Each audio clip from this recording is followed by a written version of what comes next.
Okay, good, good night, everyone. Welcome to Black. Okay, good night, everyone. Welcome to Black. Okay, good night, everyone. Take a look at that. Good night, everybody. Welcome to Black Marriage and Family. This is your host, Dr. Ron, the mentor, educator, therapist. Hopefully, some of the colleagues, associates will come on. But tonight, we're going to be talking about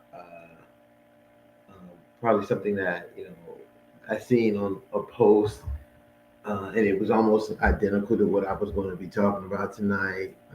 Topic is sometimes you have to be the villain in someone else's story to be the hero in your own, and that is an interesting play on the dynamics of what we're going to talk about tonight, um, in reference to looking at this theory called the drama triangle.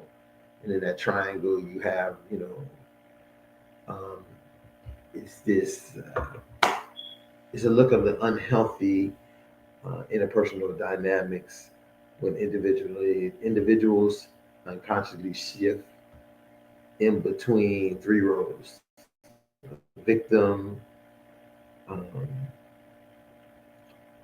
a hero, and a villain. And we're going to go deeper if you probably already looked at some of the different things. But I'm going to kind of relate it based into current event, a few current event things that have occurred, and how that also then begins to affect us in a means of being family and how it operates within the family or in the system or in a family system that very often you see it ends up occurring in this family system in some type of way, um, where you will end up having someone who is the villain, boom, boom, boom, and then someone who a lot of time is a hero, and then you have someone who is definitely going to be like, oh, I am the victim of this situation. And we're gonna, actually, I'm gonna spend a little time and we're gonna, break down these models. But I really want to go to this original statement. Oh, look, we got my brother. I see my brother Pete out there. Thank you for watching. I see you, brother. Thanks for the support. Um, and if you're looking for some shoes, he has his own shoe line. Just look up his name, brother Pete. Um, so this all kind of came out, this idea, and I'm gonna talk. I think I've been talking about it for the last 3 days at this point. But it is a highly um, I would say highly emotional. I think back when I was in graduate school, I had a colleague who was working on their dissertation, and it was about love. It was about the love of family members having for someone who has committed a crime. And it was one of these things where, um, in some in her research, it was looking at this idea of, even though a family member or someone has did a crime, their family members, even though it could be a heinous crime, their family does not normally, in many cases, give up on them, stop believing them, stop loving them, and how that kind of plays out.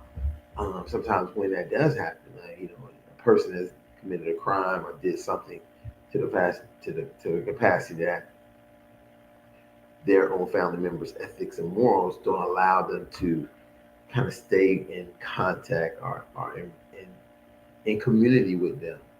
And then also this part of, when a family member has did something and the family member does not give up on them. They do not allow the opportunity to say, oh, well, they shouldn't have did this or they shouldn't have did that, or being judgmental in many instances of how we may see it.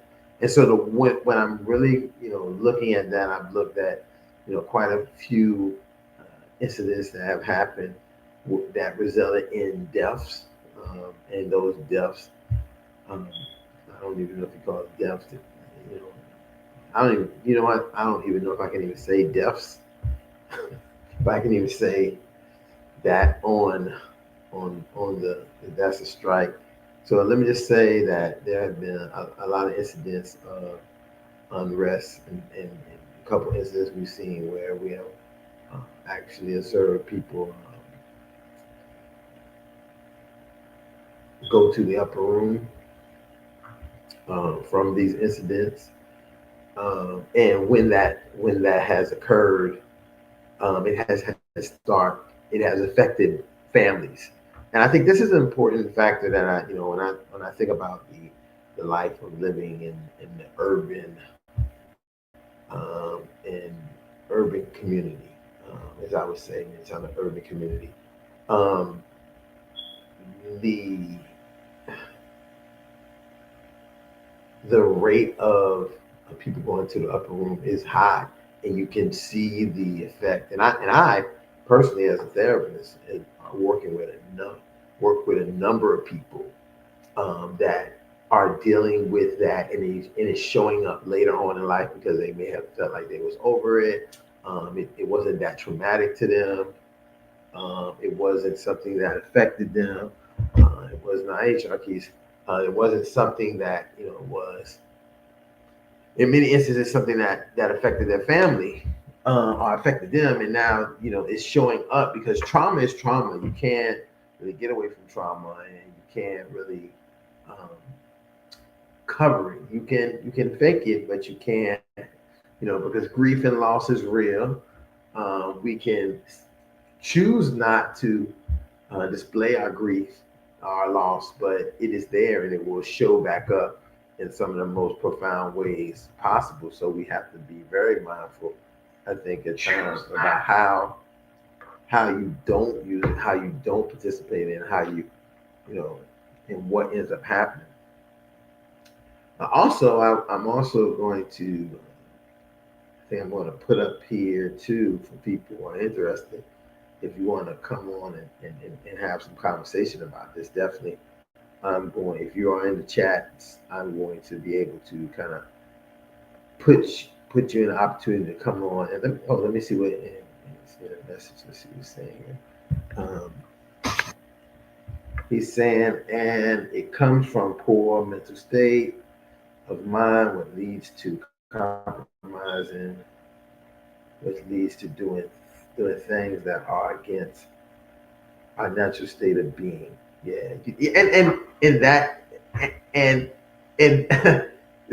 I think brother Pete, you taking me right into the place where I wanted to really discuss is that when we look at uh, the present trauma that some people have in our society today. And let's use the incidents I'm going to talk about.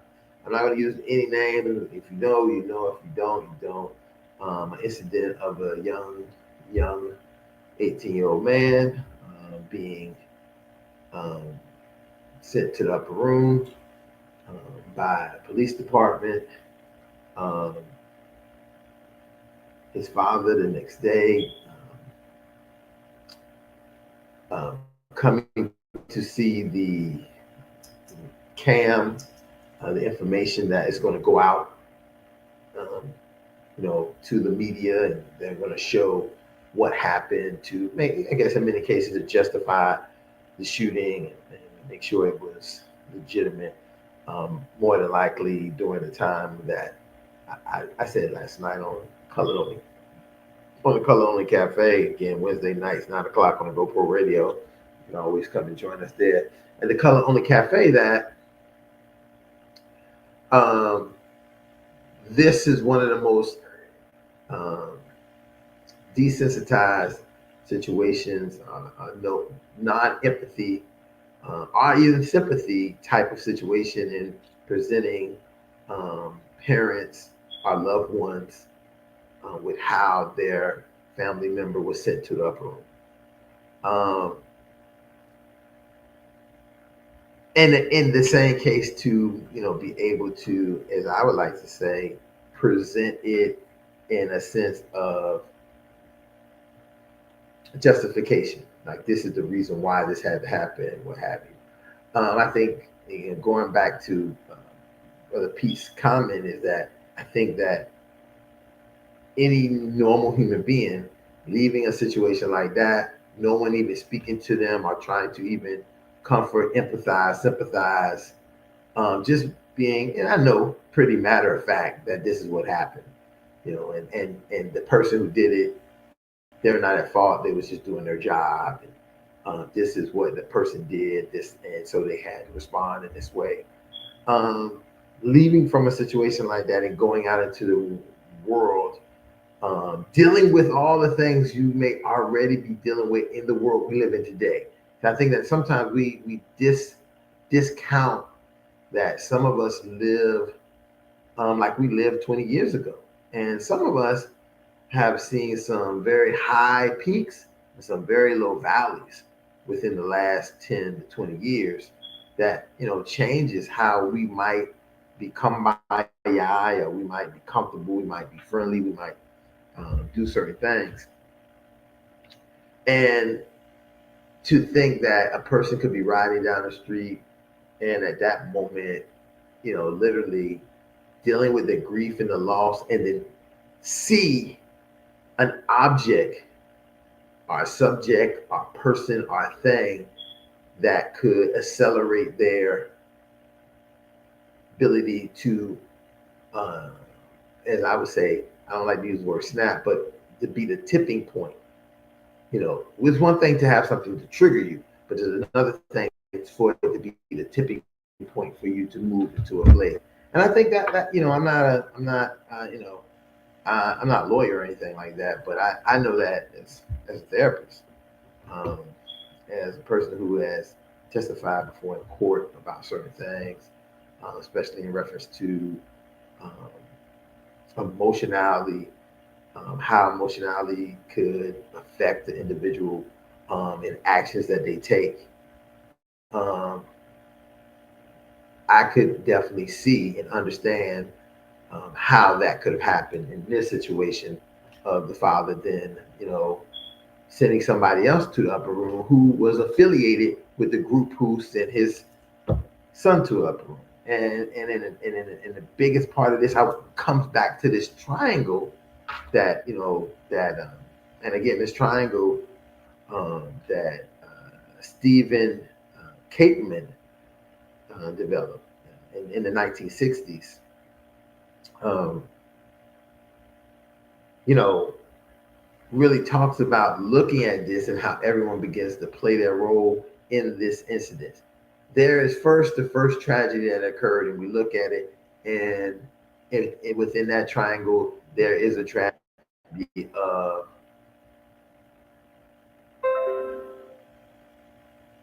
there is a tragedy. There's a tragedy of um, a young man who is in in an incident, whatever the incident is. But I don't have no evidence of. But we do know the end result was this young man was sent to upper room. That does yes in any instances immediately affects him because he's no longer here. It affects the person who initiated him going to the upper room because we can pretend as like people are savages and they don't care, but people are human beings, and human beings may do things and may be, feel that they're evil or they're some way, but they're still human beings because they will eventually have some effect or something because of that. So um, there now you have, um, you know, is one a villain, um, as you might put in play. Then you also at this point you also have a victim, and then this triangle then becomes the rescuer who is now the hero. And this is one side of it. The father who does something about that happening.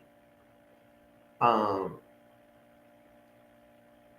But in the triangle becomes, twofold. It becomes triple, because you have two events occurring simultaneously, and you're now having one family, and then you bring another family into that mix because of how it occurs and what happens. So I mean, I look at that, and really put that in a play.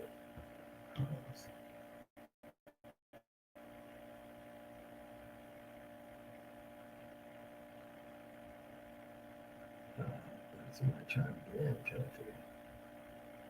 Let me see what's happening. Yeah, this is it right here. Let's put this.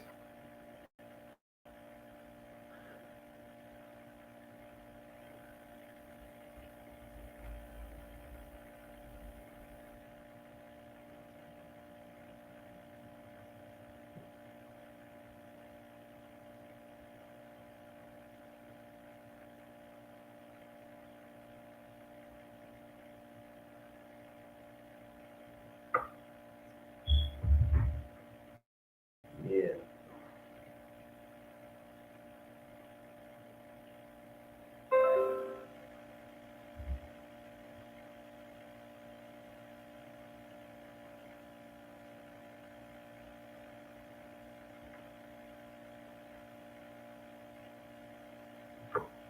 yeah. So that's why I hate to be on the show by myself because there's so many things that be going on, and you try to manage it. And normally somebody else would be feeling, giving their opinion, giving their thoughts, and at this moment, or whatever. Trying to get somebody on, and I don't know why I keep having this problem with this, but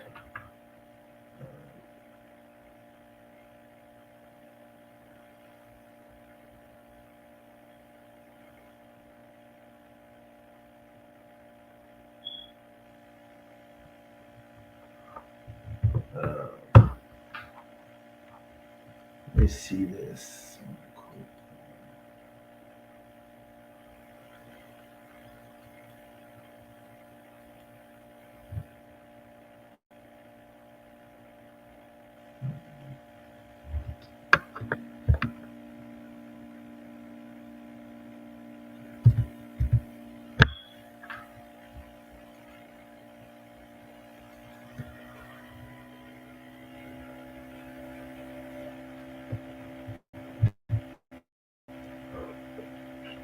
So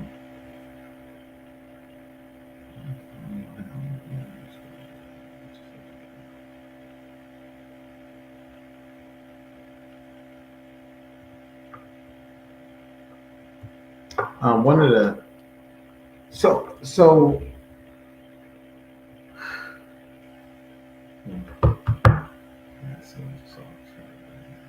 that's why this is why folks, I say this, one thing you better do is have your own, you have a producer, and you get the producer to produce the show, and they do certain things. The next thing you know, you'll be like in the mix, and you're gonna be able to go and do what you need to do. But when you don't have a producer, when you have any of that stuff, you just gotta do,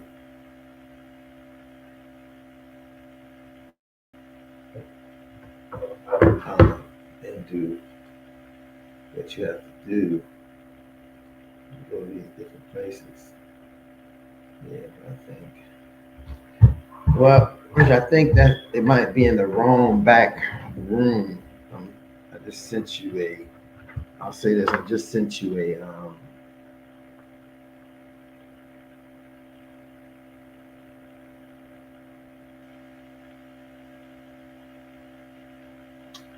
Just sent you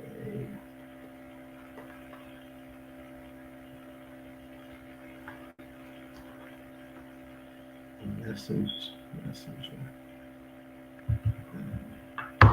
So yeah, okay, we'll figure that out. So I wanna initially just go to this statement, and really that really highlights what this topic of the show is about today. Sometimes you have to be a villain in someone else's story to be the hero in your own Now, I'm now this is what ended up bringing me to that popular situation that's going, or not popular, but the social media or the human issue that's going on right now brought me to this idea about how in our everyday life, in our family lives, in our relationships and everything, a lot of times we have to end up being a victim. I mean, a villain to be the story, to be the hero in our own story.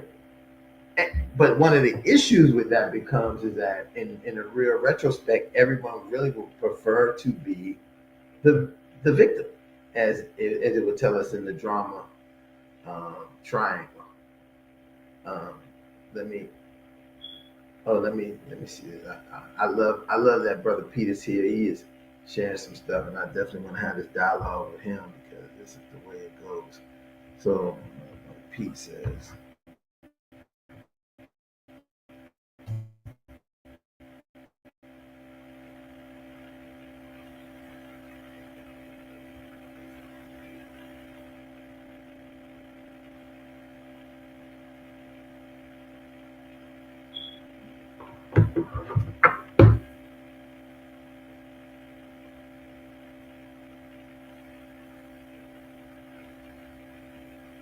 What you saying, bro? Let me see him.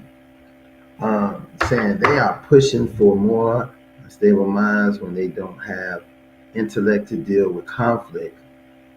Then it's only the individual who becomes enraged. Uh, it says it takes a village to raise a child, but what does it take for a village to keep a child? Wow, yes.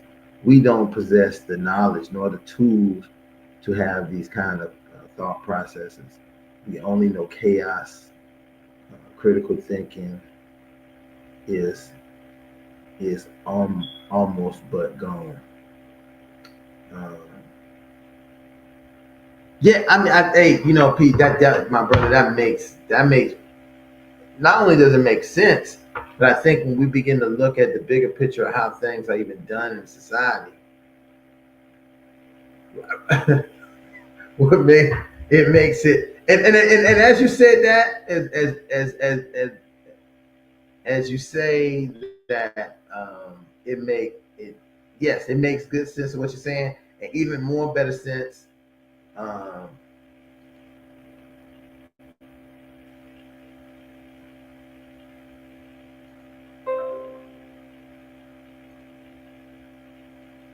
Even more better sense about what makes the villain tragic.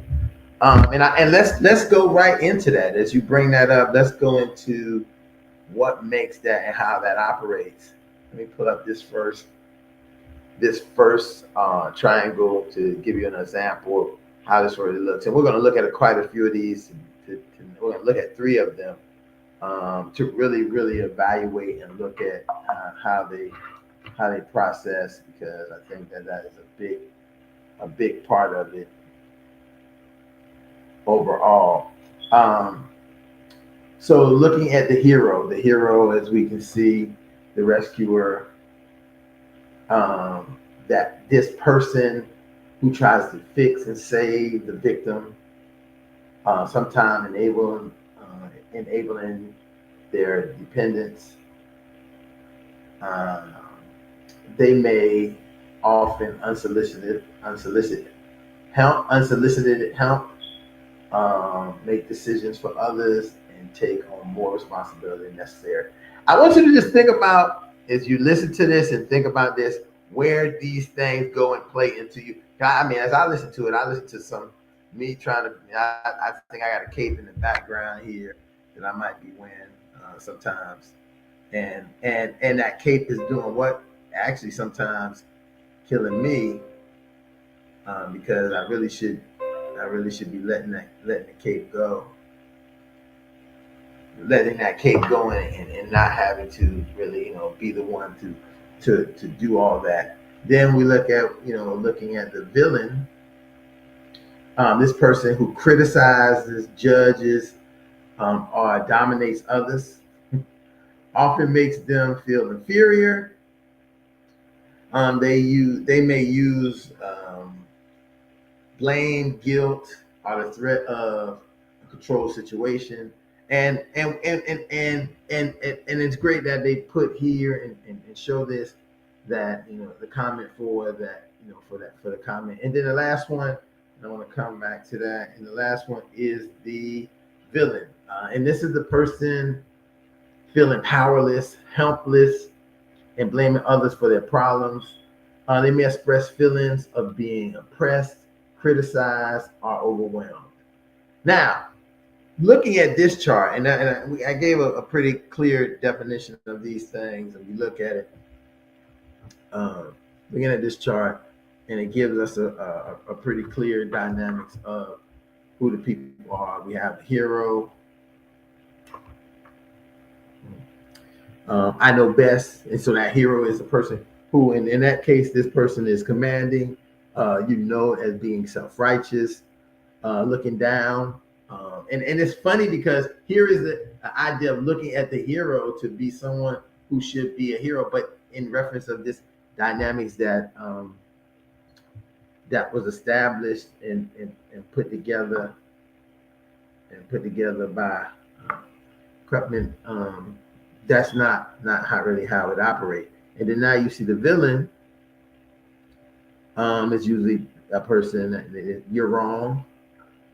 They're angry, demanding, judgmental. And then you see the part that I think that, and I love this. This is the victim. It then also becomes like this bystander, who is helpless, complaining, blames other, manipulative, and it's like, poor me. How do I get help? I need help. What happened to me? How do these things work for me? What happens to me? And so looking at this actual triangle, it's very simple and plain. You can begin to even kind of like look at it in a way that you'll say, hey, well, how do I, where do I, what do I do, and where am I fitting on this drama? And I can only sit here sometimes, think and laugh to myself, because I think in one of the big parts of is when you're looking at a triangle like this, and if you're as other clinicians and therapists, and you sit there with families, you see these roles show up. I think when you think about even the custom, when you think about some of the models of therapy, who's the customer, who's the client, who what people's roles play in all this. And in this case, you have a big part of this is saying this drama triangle that we have. Here are the roles that the people play, and why do they play those roles, and what happens in that. And it does a major thing that cause major unhealthy interpersonal dynamics within the families or within the set of the people involved in this triangle.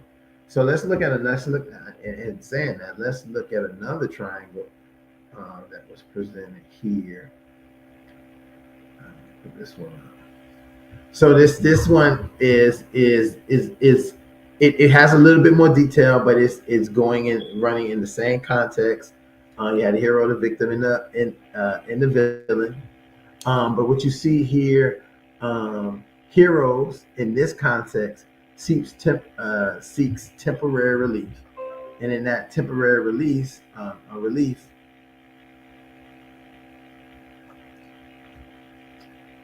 they are a lot of times looking as if they are empathizing, but I think in many points they're sympathizing with a person, kind of like saying, using things like the poor you, I can help, it'll be okay, let me take over, let me take care of your problem, let me rescue you from what you have to do.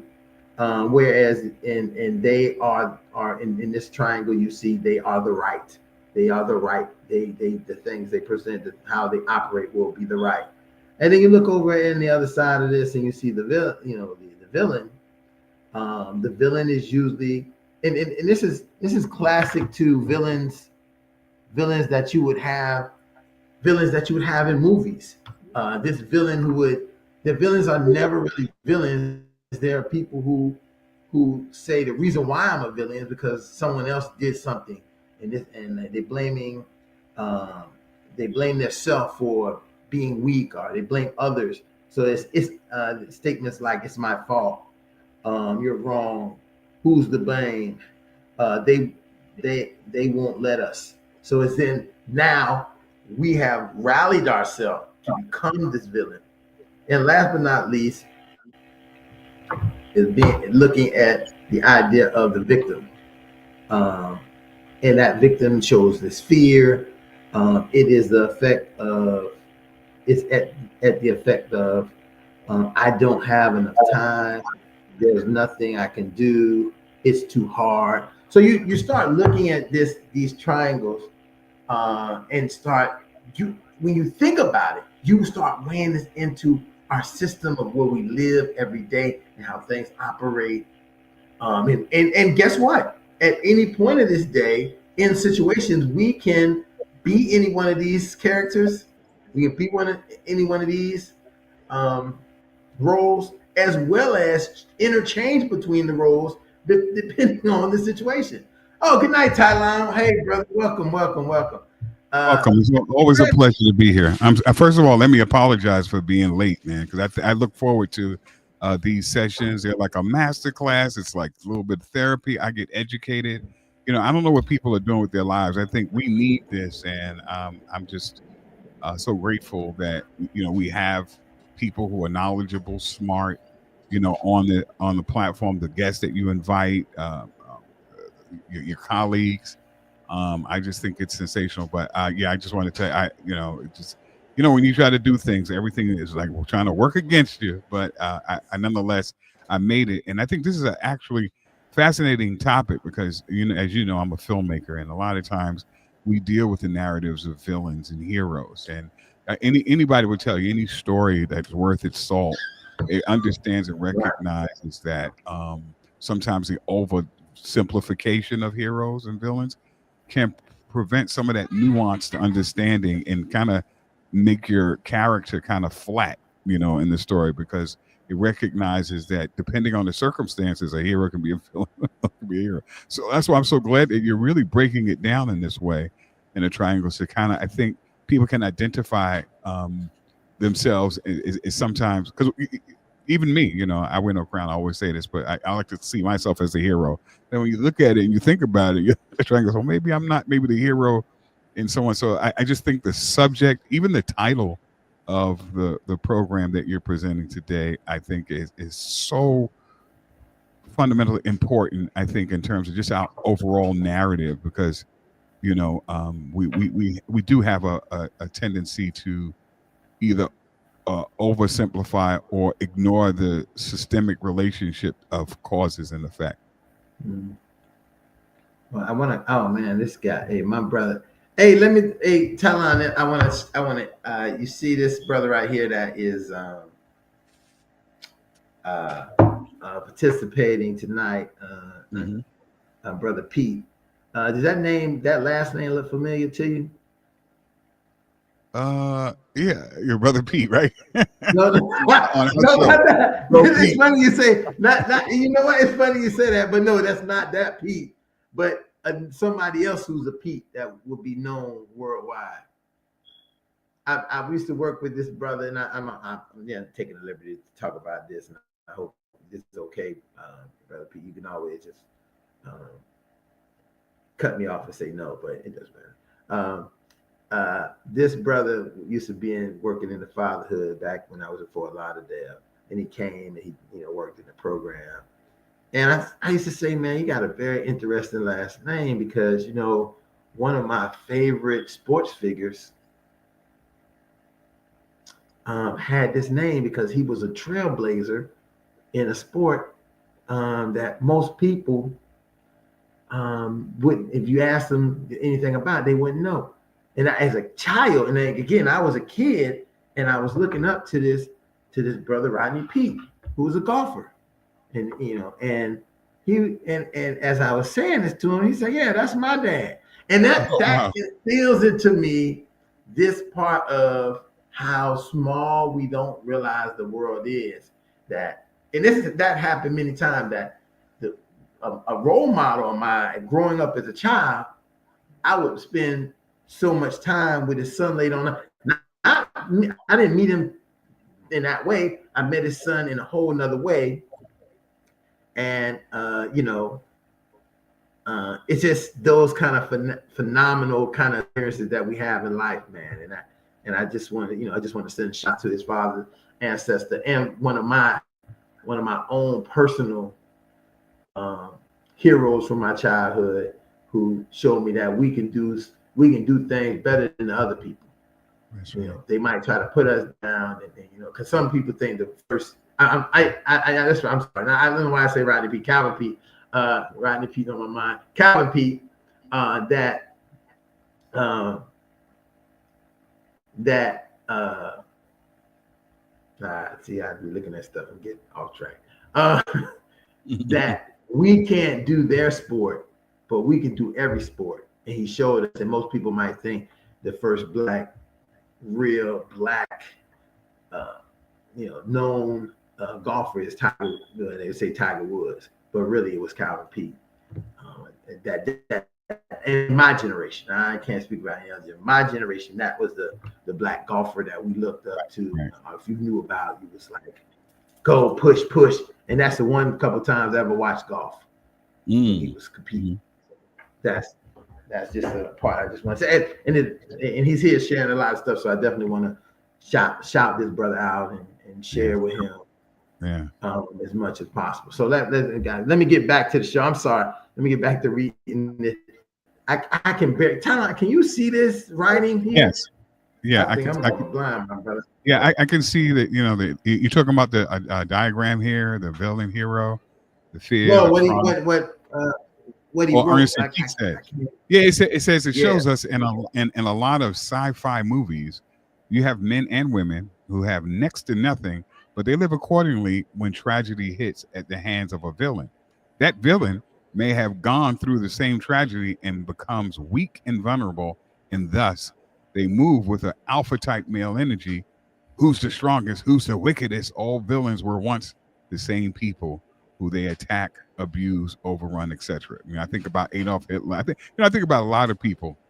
If you look at history, you look at where they've come from. It's a cliche, but it's a cliche because it's so true that hurt people. and it develops from a point of you can almost see when we look at this triangle, it can go back and forth, Yes. as Pete say, hey, they make villains every day, 24/7. I believe that. I believe that. I'm watching and seeing villains being made every day, in different ways that we don't even recognize. We can't even really put into play.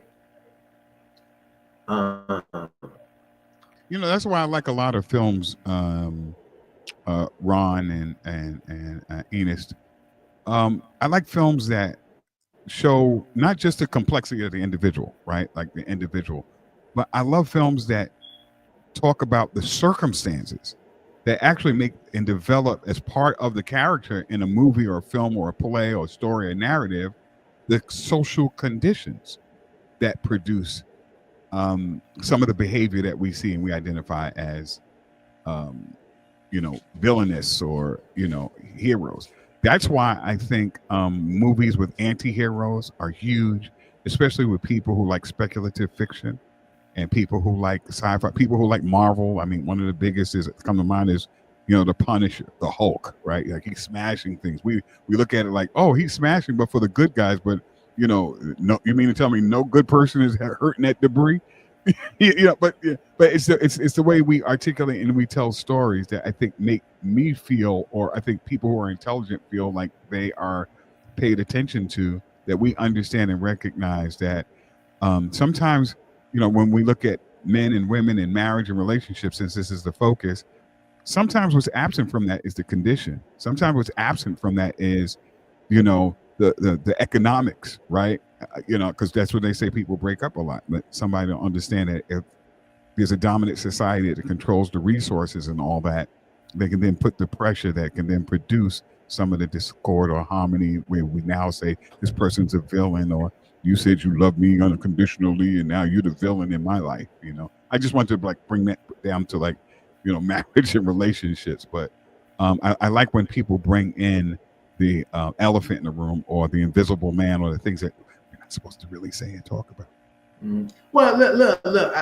I'm looking at these things backstage, and I wish I had I had two more arms and I could be running things faster and quicker.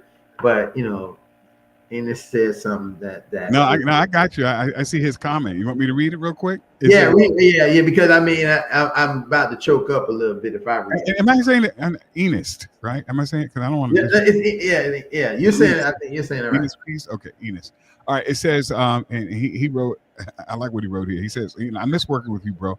I really do. I had things going on in my head trying to figure out what it means to be a father, a man of the house, and a man of my word. You helped me out with that a lot. I would love to reconnect with you one day. I echo that sentiment, Ron. I'm first of all, I'm just so grateful for your friendship, your brotherhood, and the overall energy that you have and your approach towards everything. I wish people knew. I wish you could duplicate yourself. I wish people knew that there were many things that you do, and many people who are, I guess, I would say fortunate to be caught up in your centrifugal force. I think are absolutely made better and improved, and this is a byproduct.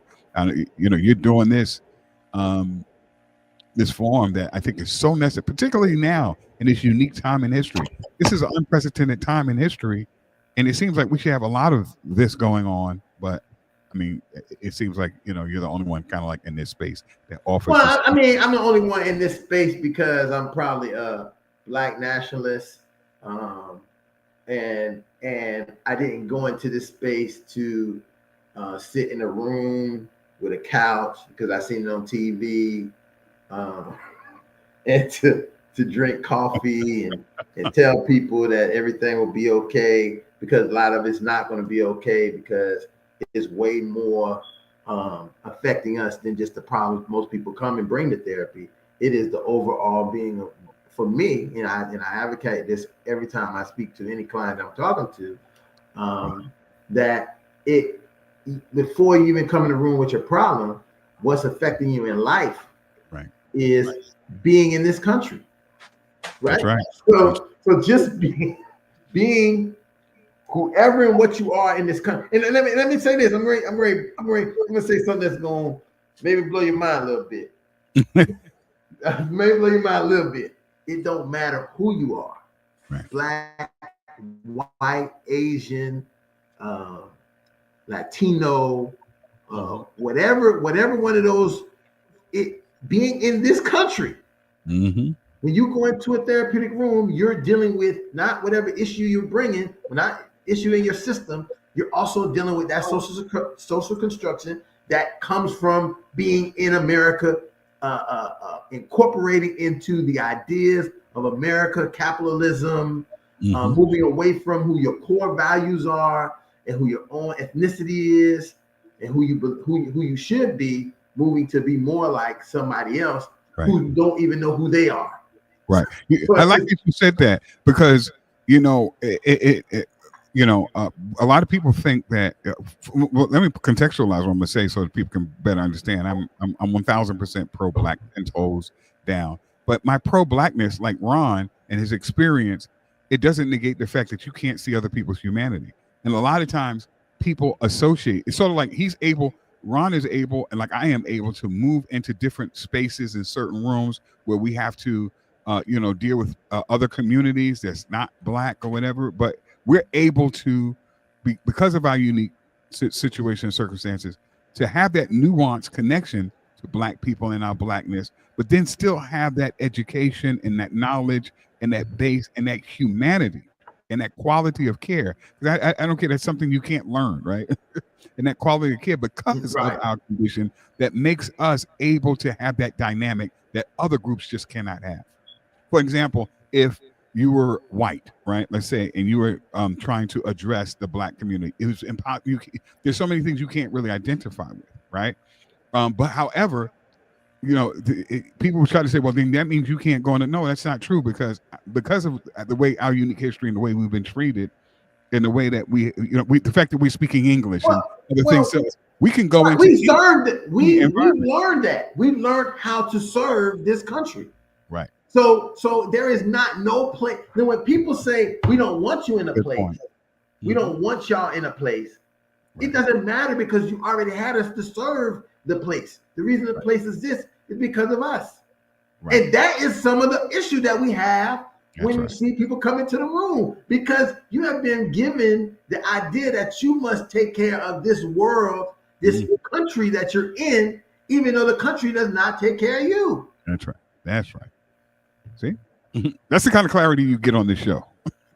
but again, and it's not. And listen, I want to be very clear. Mm-hmm.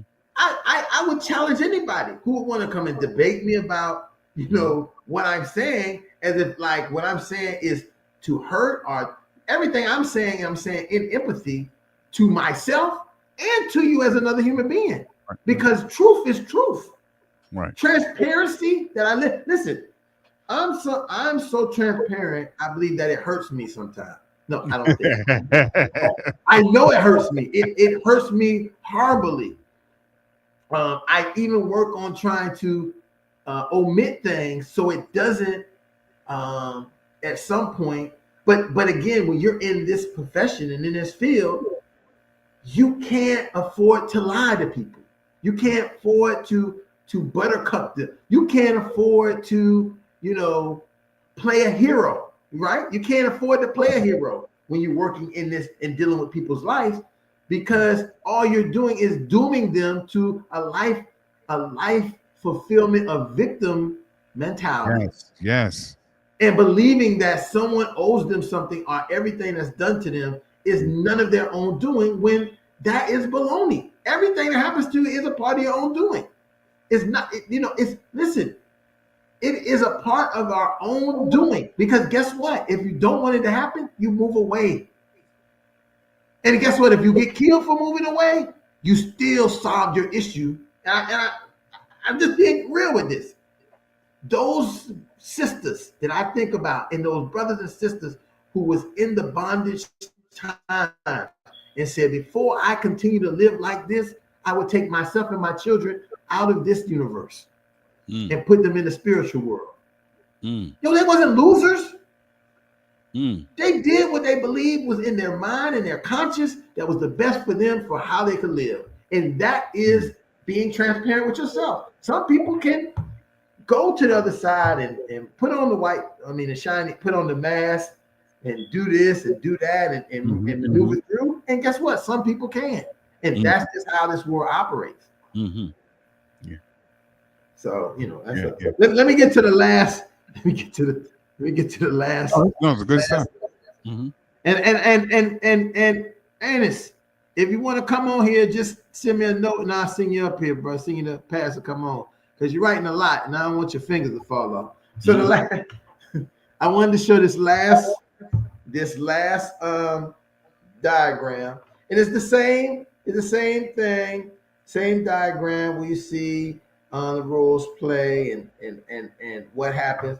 So I just wanted to be real clear about this drama triangle and how it operates, and how maybe you may be able to look at how this is operating in your family, or your workplace, your life, or anything. And then, because when we know something, like we have people tell us all the time about, oh, y'all got diabetes, y'all got high blood pressure, y'all got heart disease, y'all got liver, and you need to do this and do that and do that. Yo, sometimes some of it is these mental things that we got that cause us to have high blood pressure, eating the things we're not supposed to eat, drinking the stuff we're not supposed to drink. It's not just our physical want, it's some of our resolve to trauma, hurt, pain. So we binge eat, we binge drink, we binge smoke, we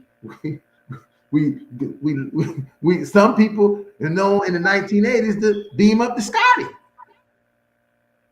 Beamed up the Scotty as many times as possible. And guess what? When you evaluate those people today, they'll tell you the reason why they was beaming up the Scotty is because of the kind of trauma and the stress that they didn't have a means to resolve. And Scotty was taking all of it away. And again, we don't really acknowledge those kind of dramas, those kind of things that are affecting us in our communities, are affecting us in our families. We kind of like try to flush all that away so we can look like the Joneses, because like the Cohans. Yeah, they're extremely painful. Yeah, very, very painful. Very painful. Enos wrote, "Entertainment guides our lives. It writes our future, and it destroys our present."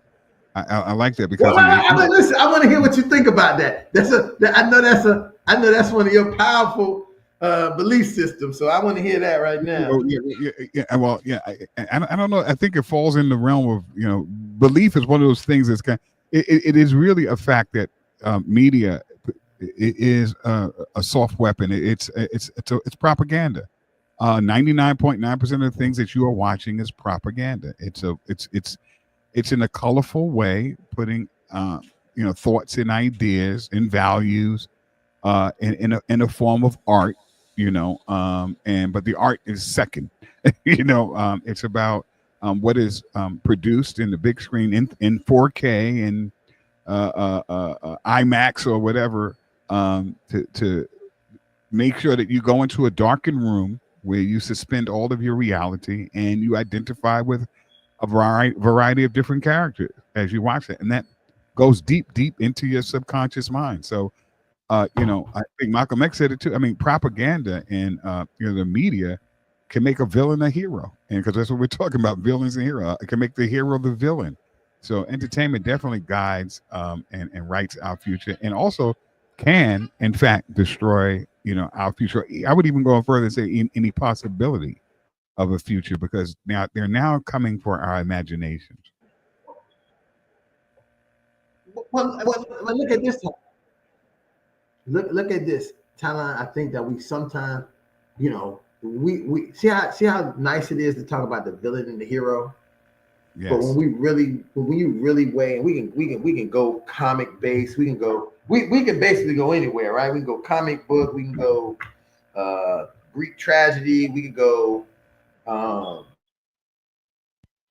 historical, Egyptian with historical time, biblical. The heroes and the villains are realistically always victims. They're always victims. The reason that you become either a hero or a villain is because you was a victim of something. A victim of something. I won't say somebody, but of something. And then the way that you get out of this victim, unless you like to stay in the victim mentality. If I want to stay a victim and say that, as I like to say, they're pressing me, so I can't beat them, I join them. So I just stay being and doing whatever they allow and whatever they want to do to me, however they want to do it. Whereas then I'm also saying, I'm going to rebel so much that I become the hero of this and protect all the other people, but still not really protecting myself. Or I'm going to become the villain and fight the system. That's almost like Black Panther, right? It's like Killmonger was the villain, but he was also and T'Challa was the hero. And when you weigh in it, they were both victims. What they were victims of, sometimes people don't understand. They were victims of their own culture, of how they handled things in their community. And the only reason they handled the things like that in the community because they didn't want to be involved with the outside world or their involvement with the outside world. So you're looking at this the movie that people love and think was the most empowering movie for Black people, right?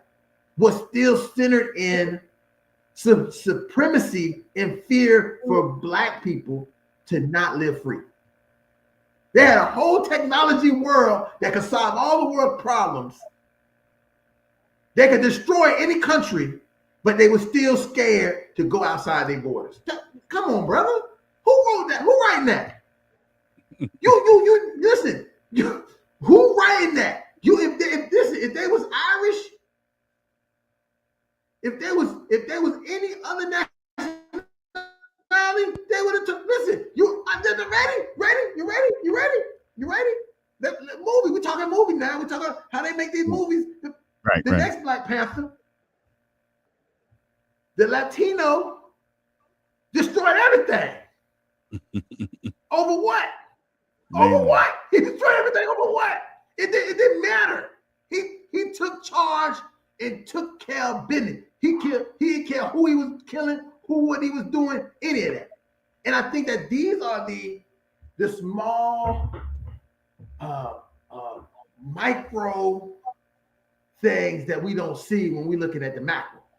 Black, I'm gonna put my African thing on, Wakanda forever, this and that, but not really looking at the deep down things that's continuing to keep us in these places and in these spaces that ultimately says you need to be mindful of that you have a place and you should stay in that place. And we're going to reinforce that idea that you stay in this place when we give you characters, when we put movies, when we put anything out, when really we should be able to say, no, I'm not going to do that. I'm going to be what I want to be. I'm going to be how I want to be. It's also, I think, and you mentioned this too earlier about like who's telling the story, because I want to go back to, the diagrams and the focus and, with regard to, who's the hero. And you have to really put in the context who is telling the story. Would that story have been told differently? And I'm not going to say black because Ryan Coogler is black, but I would have told the story different. Killmonger probably would have been more like the hero. But it depends on, and we would have took over the world, right? So I think when we see these, multi-million-dollar or close to $1 billion intellectual properties that are produced, very well produced and well financed, we have to understand to a certain extent, like, once again, who is telling the story, right? And what is it that they're trying to achieve? And what are they actually ultimately saying? Like that point of perspective that you had, that point of view, like, yeah, you got all this technology. Why are you, hiding? Right? Everybody should be hiding from you, right? So, I think when we understand that, once again, it's the people who finance these, narratives. Like I just saw. Yes. Did you see Sinners yet? Who? That's another story. Did you? I went and seen it the first night. I seen it when it came. But again, listen. Right at this moment, I had a interesting debate with somebody about it because a lot of people are, the holy rollers, because they're so steeped in the Lord, right? The Lord, the white Jesus. I like to say they so steeped in the white Jesus. Everything is a demon, a devil, and all of this. And it's demonic. The movie demonic. And I'm like, shit. Well, was slavery demonic? I'm sorry. I mean, okay, you're talking about a movie that you're saying is demonic. You ain't gonna be around it. But I'm pretty sure that the doing the black codes, doing the massacres, was that not demonic? Was lying on a innocent black boy, a man, and saying they did something because you really wanted to take their land and their property, what they had worked on and got better than you, and go and destroy not just him, but his whole community and everybody else around? Is that not demonic? And those people went to church. I know they went to church on Sunday after they finished Saturday night killing our people. Because some of them was the deacons at the church along with the pastor. Oh, and let me just say this on that point, right? Because a lot of times we're talking about things that happened in the Jim Crow era and post a little bit, but even up until today, when the guy went into a church and gunned down all the people while they're kneeling and praying and wanted him to pray with them, isn't that? I'm just saying we don't have to go far We don't have to go. Right? Is We just that sort of that's got not no shot in demonic? the back. Well, That is demonic listen, to me. It's no, like, but how are you in the church listen. and killing people who say that they love the Lord and God and probably, I don't know, worshiping the God you worship, and then it's like, yeah, bang, bang, bang. So uh, what you're saying is so dead on, and I think it's important. It's interesting. I know that how we're connecting the dots to film and imagery and stuff like that, because I am a filmmaker, but I know that we were talking about villains and heroes, which is essential to 99.9% of the films. Is it most of the films that you see is some revenge? Something happens to somebody, and we're sitting there for an hour, 2 hours, 3 hours, sometimes 4 hours, waiting for the get back, for the lick back. But it's right. The look back that is really turns into a love story, and you move on from it. Yeah, yeah. That's what happens. The look back Depending will on the become a love complexion of story, it. and we move on and happily ever after. Right. You know. So, Well, let me see. I think Pete said something else here. I want to really. yeah. He's rock. I wish he would join us in, but okay. He said, I think he wrote this when we were talking about Wakanda. He said, destroyed the hero in the family, which is the father, and they replaced them with a man or a woman in a cape with superpowers, no longer looking up to the man of the house or the village. They have destroyed us one by one, and it continues without women pushing their agenda. Now they become high class and paid. I mean, I can agree. I mean, that's part of what they are pushing. I mean, you saw that with the Woman King. Never a movie about a king being a woman, but you see Viola Plumber. Yeah, I am woman. Hear me roar. And it's really to kind of like feed into this narrative that just masculinity, being a man and male. And when they say that, they're talking about black men for the most part. Men bad, women good. Just Well, and they try and to I think that justify I think that we have to tell them we have to be very, very insightful and mindful that. Okay, I say this all the time in our community, right? When you are not subject to just your community and you're subject to all communities, you see the good and bad, ugly in all communities, right? But when you're only subject to your community, you believe all narratives about your community, and you believe that you're the only person committing those narratives, right? And in the entertainment world, and also I'm seeing largely in the social media fear of blue and red and all of this, it is a conscious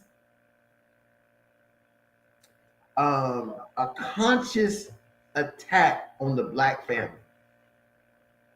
And they know that you can kill the black family if you kill black couples, because there's no such thing as a black family without a black couple. So the second that you can convince the black man that he is less than his black woman, they done.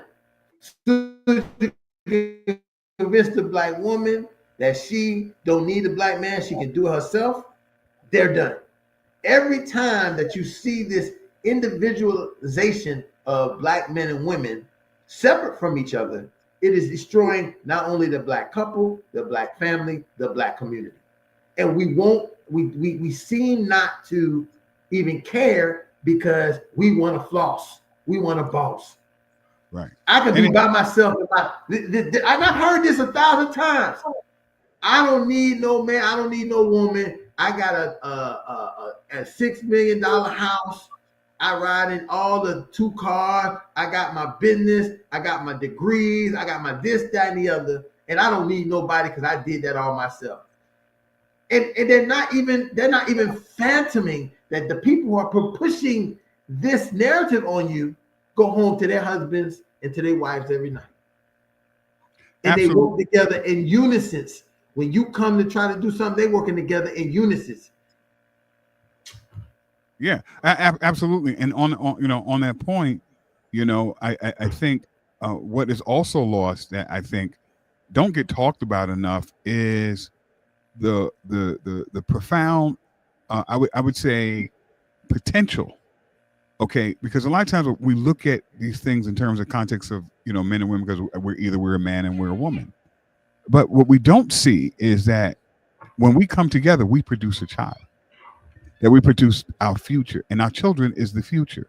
So when we look at these, sometimes, I'm just for lack of the red pill, blue pill community, right? You see that there is a deliberate attack on the future because it's not real.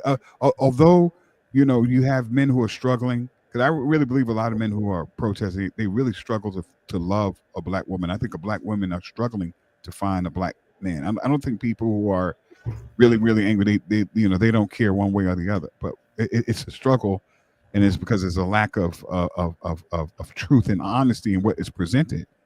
And what ends up happening is that they have snuffed out the potential of when two people get together having 2, 3, 4, 5, 6 kids and seven, and that becomes the vanguard, the renaissance, that becomes the new artist, that becomes the new cure for whatever's out there in the world, that becomes the new big, not only, we like to talk about sports and legal, but the one who architects and engineers, buildings and invents new things. And that's what, I think sometimes get lost in the show because the child hasn't been realized because the people aren't getting together. And that's how you control community. It's deep. But again, we talked a little bit about this last night, and I think that again, guys, we're looking for a place to build your black power up. Colored Only Cafe is where we at on Wednesday nights. The GoPro Radio Network. All you have to do is go on Google, or type in GoProRadio.com. See the website. Join us. We have multiple shows on the network that you. That yesterday was powerful, right, Ron? He was good. Was Kevin? I mean, it was. He was really. It was good. Extraordinary. I mean, we had somebody who was in the medical arena who dropped the knowledge about healthcare in a way that many black people need to hear and understand. I've been saying it for years that the reason why we see an issue with you talk about women going into the hospital dying and not things happening to them, because the medical physicians, the medical system don't care about our women. The reason you don't hear that much more about men is because men don't even go to the hospital. So because they already got a phobia about this, they're not even going to the hospital, so they die ready to home. The wife got to go because she got to, there's things that women have to do. And I tell you this all the time. There's things women have to do. They have to go to medical care because of their bodies and things that happen with their body. Man can go spend his whole life and never go to the doctor one time ever because he don't have to. And he can live to be 85 years old, maybe. If he, he might only have Jack Daniels in the system. His blood might be on the Jack Daniels, but he'll die. Maybe some old thing, what have you. You say, well, how he died? I went to the hospital for a minor procedure. How he ain't died? I go to a minor procedure and I'm in a coma. How? Because the health care is not centered for you. It is standardized not on your body, not on your genetics, not on your humanness. It's standardized for somebody else. So the weight, I say this all the time when people talk about some, oh, you obese. Obese for who? Who am I obese for? It's one thing to be unhealthily obese, right? That's one thing. But when they saying your BMI is this, that, and the other, and I'm looking at like, I don't look like I got no BMI. Who am I obese and what standards? And who came up with the standard of that obesity? Right. And why every time I go somewhere, I hear that I'm about to die, and I look over to my counterparts, and they ain't got no problem. They ain't never gonna die. They ain't never got no. Listen. I'm eating all the good stuff, and they eating all the junk, and I'm always about to die, and they doing great. And to that point, all we have to do is, and sometimes we're victims of our short memory, but COVID told a very important story. People who went in that were black, Men older, they didn't come out of those hospitals, and we have to examine exactly what you said in terms of it's just you can't train care, and if you have a system that was rooted on black experimentation, which is outlined in many books. One book come to mind, Harry A. Washington's A Medical Apartheid. You get to understand that what we're living in is a long history of lack of care and concern, commitment to black health, and why would they? We're magnificent and we're powerful people, and people get intimidated when they even see our bodies. They're like, "Ooh, look at this." So, I digress. Well, not just our bodies, just the idea that we, it's a natural inferiority of us in period. That's the reason why it's so much aggression. I mean, you see a black woman's body, I'm like, wow. That's why I don't understand PBLs. Like, what the heck is that? Their body's already like goddesses. It's like, what are you doing? I don't know. That's another show. But you just get to see our power and our resilience, and you can understand the jealousy and the hatred that comes from many different places and spaces. But it's difficult. Where do you go? And that's why I keep going back to this show, because here you have a professional, you have somebody who knows what he's talking about and sharing. It could be doing and it's another thing, right? You do a million other things. I'm sure would make a lot more money, but using his time and his skill and his knowledge to help other people find their way. And I think that's incredibly powerful, that we need to have more people take advantage of, and then also more professionals take from this example that I think that you do. You didn't say, "Oh, I'm a doctor. I'm going to now go to Beverly Hills. My rates are," and looking at the clock. Okay, that's where I wrap this up. You're like, let's share and give. And this is, and it goes back to the victim. Like, you're not a victim. Like, no, this is something that we can do. It's a form of reparations that we do for each other, knowing that we've all in some kind of trauma trance, thanks to Cleo Monaco for that word, the trauma trance, and then having us kind to debrief with one another and care about each other. And that is powerfully healing. So, yeah, I think the show is just phenomenal. On this program, I hate to call it the show because it's like, ta-da, and the dancing people, but this program is so important that I hope that people look at this and say, "Oh, I could do better than this," and then they do it. That's good. Then do it.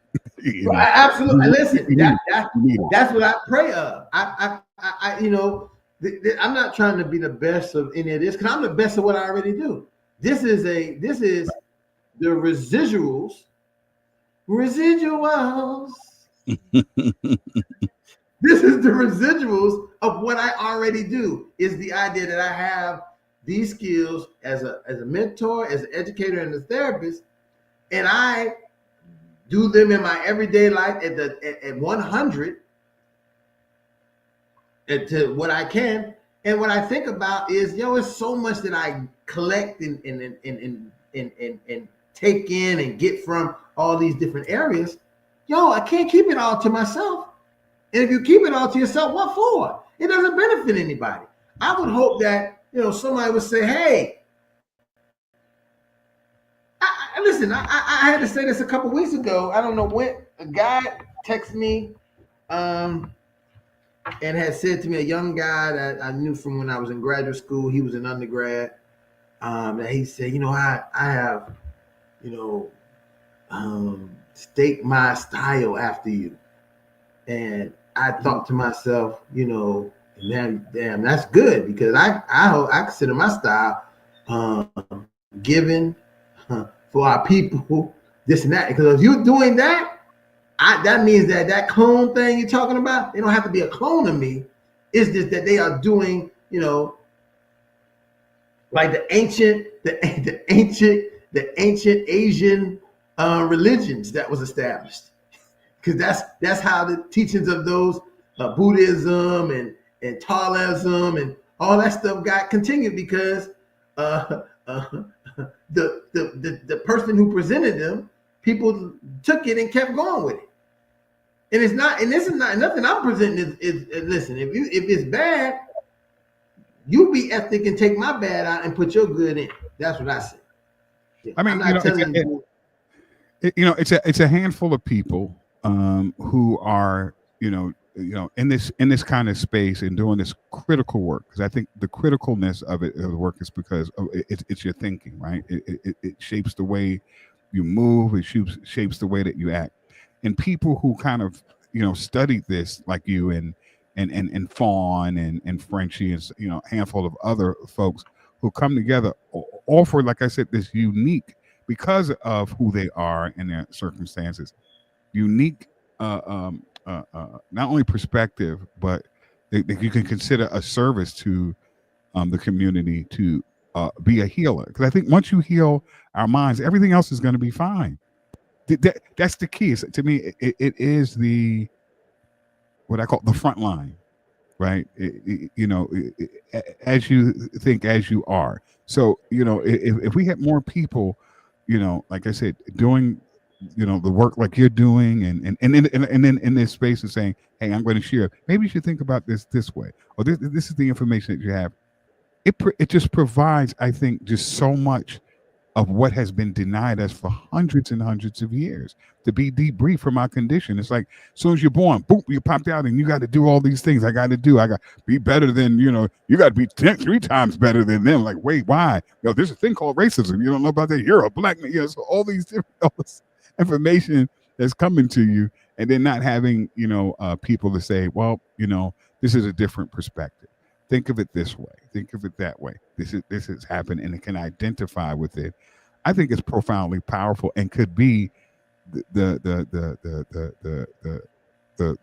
linchpin, or that thing that pushes us right over. Because I think we're close to a lot of things right now because of information technology, and there's a lot of disinformation that makes you being in the position critical, because a lot of Right? people Yeah.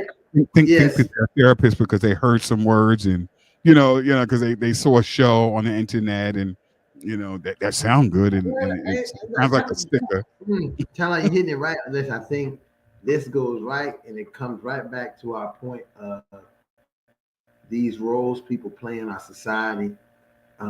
People play the roles that they think will put them in favor of capitalism. I'm just going to keep it 100, right? And so this role, this therapeutic role, is looked as one that will be a capitalistic role, because you looking at it like being a general physician who has a practice, how they operate. They don't, most of the people who really go into the profession don't work in nonprofit community work. They don't do that because the first there's no money in it.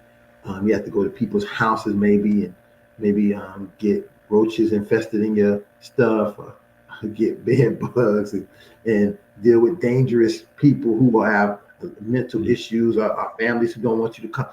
There's so many factors in the 25 years I've been working that I've been doing this in the community, right? And when you do that kind of work in the community, what you've been to find out is that you can have a colleague who well, maybe not even as good as you, not as in depth, decide to take the capitalist role way, and they making big bucks, and they doing this and they doing all that stuff. But what you realize is when you come to the root, how many people will be like Brother Pete would be, and say, yeah, I remember when Ron, what you did for me. And this wasn't in a therapeutic situation. This was just in a connection with him in the fatherhood type of thing, and really spending time with him, not on the superficial level. Because I use this as a great example. It wasn't like, okay, your time's up. What's your pay? Because it was no pay, so it ain't no time up, right? So it's real time. It's like when you go, like when people go to Cheers. When they used to go to Cheers, they went to Cheers to go. Everybody knew your name, and you hung out with the people, you got to know them. I grew up. Listen, I grew up on that, so I have that mentality of that's how things go. It's not about I got 30 minutes. That'll be $285, and We got to wrap it up right now, man, because I got the next person coming in. Listen, schedule something with my secretary out there. Well, yeah, I mean, again, if you're really concerned about your people, sometimes you got to go past your time. Sometimes, and again, it's not economically sound, as people would say. This is very clear. Oh man, you, that's not the way you should do it. But this is the way my heart. Listen, when I'm finished with something like that, I can tell you, Tyler, I can say it loud and clear. I feel completely paid because the person is leaving feeling like I did something for them or I helped them get to somewhere they wanted to get. And that's like being a barber. Somebody come in there and they cut their hair the right way. They leave out there feeling like a brand new person. When you can do that for somebody's a situation in their mind for where they was at. And I'm not here telling them what to do. I'm just opening up the opportunity for them to hear what they thought was going on, ask them a couple questions on how they see it and how they feel, and giving some points of view that might be some that they haven't heard somebody say before, or some that they just wasn't listening to the person who was saying it because of my position, right? And they hear me saying it in this position, and they're like, I went to the doctor before, he didn't say nothing like this. Well, I'm not him. I have the listen. I got the debt, so I know what it means to be in debt. I got it. I got it, so I could do this. That's right. I ain't on here saying, okay, well, now look, get your and listen, and let's keep it real. This is not a job. This is a passion. I got a job. I work from 7 to 7. And then I come here and do this as a passion, not just for the people, but also for myself. So somebody said, hey, how you stay maintained? Somebody asked me the other day, how do you stay sane working with your students, man? I can't even stay in your class for 2 minutes. I said, because I give so much, I don't have to take from them. Let me say that again, Tyler, so you understand what I mean. I give now, right now, I'm giving this, so I don't have to take from the kids at the workplace. Yeah. And I know people might throw over your head, but what I'm really trying to say is I like what I do. And I like doing this. I listen, I don't know in the last 20 something years that I ever really worked. When I mean work at a job, I don't. No, I know what you mean. Yeah. I don't. I haven't worked a job. I mean, I haven't worked a job since I left college. Before, so I never feel like I ever worked a job because I picked the job that I like. I love to do. Right. And then all this other stuff that I do. Maybe how you doing that? Because it's what I love. It's when you decide to go watch NFL football for 3 and 4 hours. I'd rather do this and help some people. Right. We watch the NBA finals and all that. I'd rather go somewhere and have some groups and do some trainings with people. I enjoy it. It's fun. And it's what God has told me that is my work to do. That's all. Higher power they give you to give. And that's what it turns into. It just start turning into. It sounds like I'm giving a testimony at the church. I have to call your sister until I need to come down there to the. Oh yeah, she will love it. That's right. She put some hands. Go down there to the mega church in Jacksonville and give a testimony. There you go. It's something like that. Let me get these last comments in. Let's get these last comments in before we get up out of here. Yes, Enos. She said, if we learn and desire to return to getting our food from our own backyards like we used to, then people would live a whole lot longer. That's right. Working excessive hours, getting slave wage pay sets the mindset for a deviant way of doing things. Hence, brush your teeth. Oh, that was 2 weeks ago. Yeah, but I think that it's a point like we're all like on the wheel, and that's what I meant by like we're born into this normalized way of you're supposed to be on the wheel. Just go. This is what you're supposed to do. This everybody. You see your mother, your father. They did it. You got to do it too. And he also said social media has made it very proud to be obese and unhealthy. Listen. That might have to be another show. All I can do is give you a thumbs up on that, because that is not just with obesity and unhealthiness, is a whole bunch of things that goes against everything. Our moral ethics and characters, and we doing it.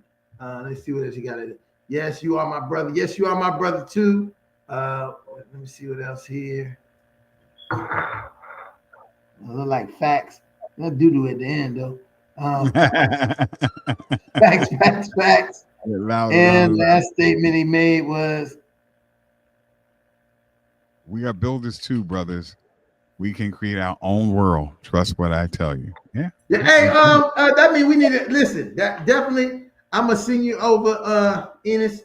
I'm gonna send you over the GoPro radio, so you come on Wednesday night and get some of this hot black coffee we got over at the Colored on the Cafe.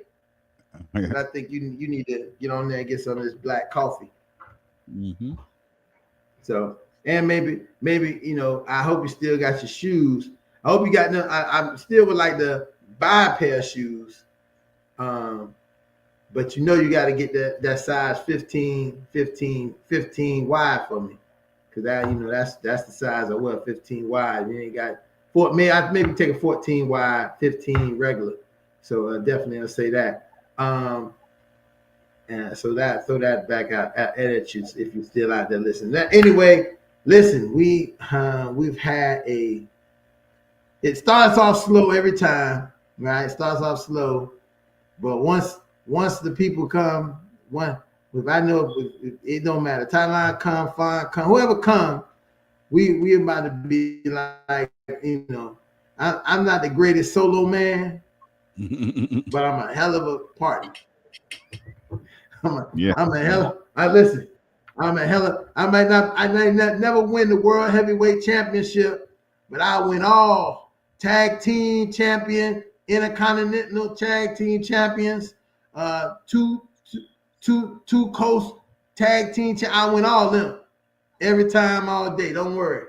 And I got some of the best tag team partners that you'll ever see in the world, baby. I tell you. So with that being said, I want to thank everybody. Thank you. Who joined us tonight. Again, this is Black Marriage and Family. The show, the program, the movement to move towards helping us as a community recognize the importance of our marriage, our families, and our community. Thanks, Tylon, for being there. Thank you, Enos, for your participation. I wish I could have got you to come on, but I'll talk to you offline, try to get you on get you on here. I know you might just be able to watch it on your phone. You don't want to but I definitely want to get you on the color on the cafe or something somewhere so the people can hear your voice. Because once we see somebody typing like that, right? Once you see somebody typing like that, they got some things to say. That's right. That's every Wednesday, 9 o'clock. They definitely got some things to say. Thank you. And thank you. Looking forward to meeting you on the Colored Only. Yeah, definitely. We will see you here next week. As again, these topics come up through the week. I don't go and find them. I find topics that's going on during the week. Then I get the therapeutic background to kind of like put it together, and I put the show together just like that. This ain't me just coming, sitting down, saying, "Oh, I'm just gonna do anything tonight, boy." Whatever, what's going on? Oh, I'm just talking. We just gonna bad mouth somebody over here. Bad mouth, brother. That's not why. Listen, I'm a professional. If you ever watched The Man on Fire, I'm like every one of those people in Mexico that Denzel was talking to. I'm a professional. And Denzel got mad and said, "Yeah, I'm a professional. That's what I am. I'm a professional. But I'm a professional for our people." So let's keep that in mind, and I'll say that again to you. Thank you for joining. Anybody watching, we're gonna watch later. Again, like, share, subscribe, join the movement, and we'll be here again next week. Thursday night, 7 o'clock, Black Marriage and Family. Good night. Peace.